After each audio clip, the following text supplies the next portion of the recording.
আসসালামু আলাইকুম গাইস, সবাই কেমন আছেন? আশা করি সবাই ভালো আছেন। সবার জন্য দোয়া ও ভালোবাসা রইল। আজ আমার ঘরে কোনো খাবার নেই, আর রান্না করব ওরকম কোনো মন মানসিকতা নেই, কোনো পরিস্থিতিও নেই। কারণ আমি খুবই অসুস্থ।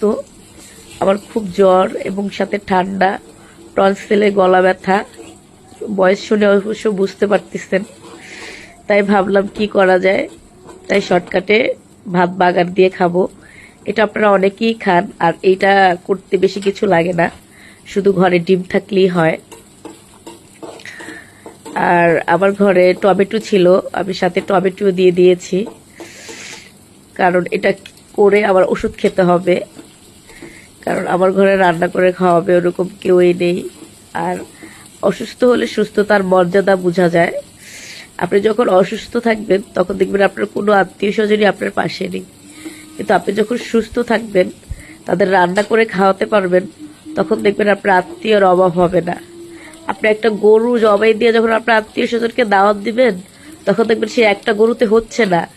কিন্তু আপনি যখন দারিদ্রতায় পড়বেন, কোনো অসুস্থতায় পড়বেন, তখন আপনার ঘরে যে এক মুঠো ভাত রান্না করে দিবে সেই মানুষ আপনি খুঁজে পাবেন না।